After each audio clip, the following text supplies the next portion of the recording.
Am I the a-hole for leaving the hospital after my fiancé told me to pay the bill?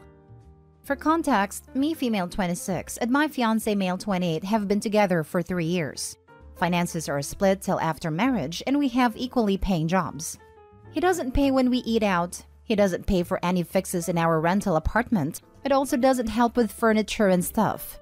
I tried to have conversation about how I'm always supposed to foot the bill for almost everything. His excuse is that he's been saving for a new apartment, been saving up for 2 years now. But he still has half of his salary, which he uses on himself and buys gadgets and gaming stuff. When I tried to argue about it, he'd say it's his money after all and remind me of how he's saving up to buy an apartment for us. Days ago, he called me and asked that I take him to the hospital to treat his ankle. It's been hurting him for weeks, but only now he decided to get it checked. I drove him there since he was in pain, but was surprised when he told me to pay the bill. I asked him why not him, and he brought up the new apartment he's been saving up for again. I had it, especially after he threatened to not add my name to the new apartment's title if I refused to help him out. I snapped and told him to pay for himself and stop using my money with the apartment excuse. Then I left. He had to pay but was furious, saying I'd let him down in his time of struggle. Also said that my attitude isn't partner material.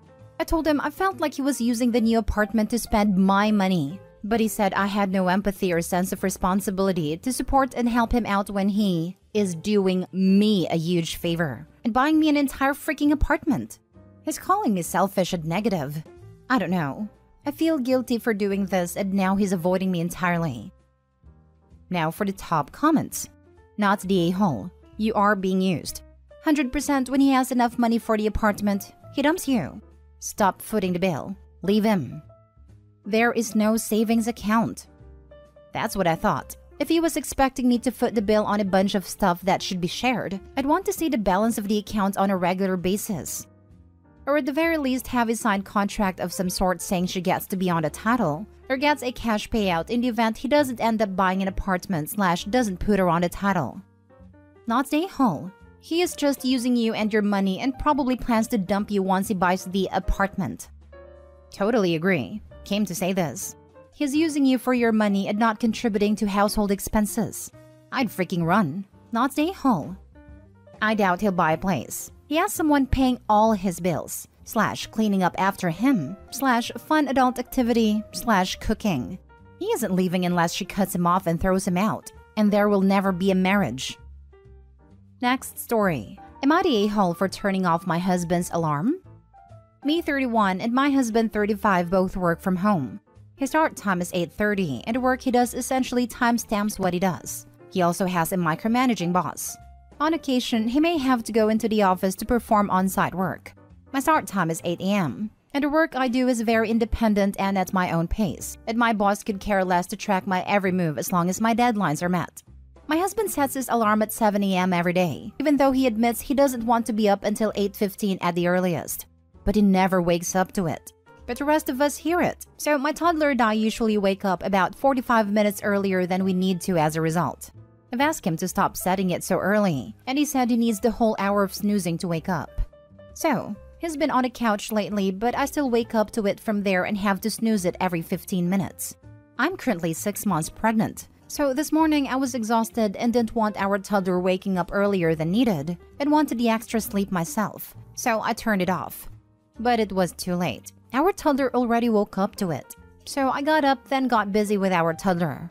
Our toddler went to daycare around 8:15. My parents pick up. At 8:27, I realized the time, so I went to wake my husband up and told him I must have accidentally hit off instead of snooze on your alarm when I was tired, but it's almost 8:30. You should get up. And I went about my business working. I took a break and came downstairs to find him asleep at 9:47 a.m. And I jolted him and said, "You're still asleep? It's almost 10. And he said, "No effing way," and ran to his laptop. He told me to stop turning his alarm off and basically don't touch it unless I hit snooze. Thing is, he goes to sleep almost every night around 2 a.m., so he's not gonna wake up to a 7 a.m. alarm 9 out of 10 times. Instead, I always wake up to it and have the task of hitting snooze every 15 minutes anyway. Yes, I technically lied to him about his alarm, but I am literally tired of this, and I did make sure to wake him up on time. Or so I thought. Am I the a-hole? Stop waking him up. Stop waking him up this minute. This is not your job. There are 50 different devices he could use to wake himself up. Or he could just grow the F up and do it himself. I repeat, this is not your job and it is not your responsibility. He needs to manage his own business without disturbing his family. He needs to be an adult and a father. Not stay home, but you will be if you enable this anymore.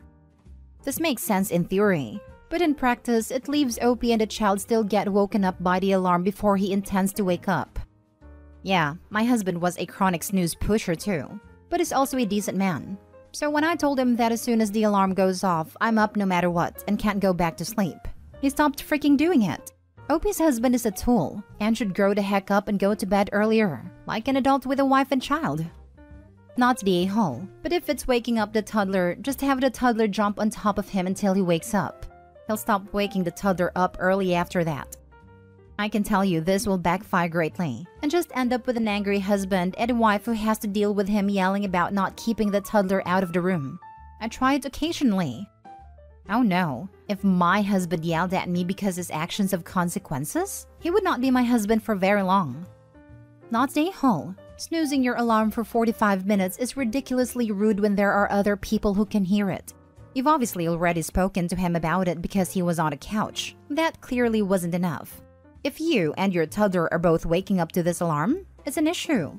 Also, why are you the only one getting up in the morning with a toddler? Especially pregnant, you should be able to trade off with him, or you both get up. Am I the a-hole for not withdrawing my job application for the sake of my brother? I have an older brother who does not work by choice. Literally the most educated, smartest man I've ever known. He's just lazy. It's literally been years, and has been neck-bearding in our parents' basement while I'm busting my ass at school. I took out loans, and when I graduate, I'm expected to pay them back. Hence why I need a job on top of having to pay for other living expenses. My brother has never paid a penny for his education. My parents in their own name took out loans for him. Lately, my dad's been getting on his butt about getting a job, but my brother's been brushing him off. I was given a tip to apply to this really lucrative graduate program. It's not in my field whatsoever, but it's paid training. Really well paid. And I put in an application. I told my mom about it and she asked for the link to the program. I sent it without giving it a second thought and I got an interview. Now, when I told my mom about it, she asked me to withdraw my application so that I can give my brother a chance to apply. I said, what? He's had literal years to apply. This is my opportunity, even if it's not in my field. There's no guarantee that I'm going to get it anyway, but I want to at least try. I need a job and I don't ever want to be financially dependent on my family. I want a life of my own, and I feel like them asking me to withdraw my application from consideration is sabotaging my future for the sake of their golden child. I've always been put on the back burner for the sake of my brother, and they feel that is his opportunity to have since it's his field. But 1, I have no idea if he applied, and 2, I don't think he'd be allowed to apply because it's a new grad program, and he has not been a new grad in years. I don't plan to withdraw my application, but everyone in my family is telling me I'm being selfish. I've been banned from Thanksgiving, and I came home yesterday to find my mom converting my room into an office for my brother. My aunt has been bombarding me with texts telling me I'm not being considerate of family. My friends are mostly on my side, except one said she sees my parents' point of view. But I don't know. Family friends I see on public won't even look at me anymore. Over an interview. It's mad. Am I the a-hole for not giving my brother this opportunity? Not the a-hole. Their request is nonsensical, and your family appears to be smoking some wacky tobacco. Get the job and put your career trajectory on an onwards and upwards path and never look back. And when those mooches call wanting money and favors, go, new phone, who's this? Not the a-hole. Remind all the people in your family that are upset over this that you, unlike your brother, have school loans to pay. Jeez. Why is your family so lopsided in their support of their kids? Is your brother expected to care for your parents financially in their retirement? Unfortunately, that responsibility will fall to the girl in the family, aka me, the only girl in my Asian family. No, it won't, because you don't actually have to. When you are old, do you want to be begging and relying on your kids? No? Stop the cycle and mind your own finances, especially given the way they've been treating you. Next story. Am I the a-hole for telling my step-siblings I only help people I care about, which doesn't include them? My dad and his wife blended their family 7 years ago. Me, 16 male, and my brother, 13 male, come from our parents' marriage. Our mom died 9 years ago. Beth, 15 female. Luke, 14 male, and Laura, 12 female, come from dad's wife's first marriage. My dad and his wife also have Katie, 5 female together. I have a pretty complicated history with learning disability. I was diagnosed before my mom died and always struggled with school, reading, and writing. I used tech to help me write stuff like this. I can speak fine, but actually reading or writing anything, including numbers, is terrifying to me. It's something that has meant I need a lot of extra help in school. My mom used to read stuff like menus out to me. My brother actually started doing it when he got better at reading too. It's something I can't hide and it's embarrassing as hell. It's something my step-siblings have made fun of since forever. Beth made a really hurtful comment the first time she realized, and her mom corrected her. But since she and her siblings were not happy with her mom meeting my dad, and since I would do things differently, like I never did homework at home, they would tease me and taunt me behind their mom's back.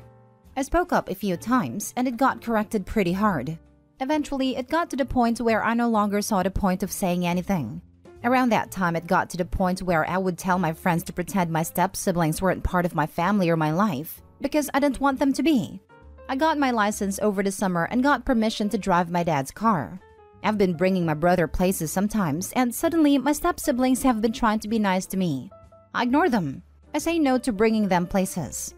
A few days ago, Beth wanted to go to this dance practice related to the dance classes she does. Her mom couldn't take her because she's sick. My dad wasn't around either. My dad's car was at home though, so she asked me to bring her. I said no. She followed me around begging and I kept saying no.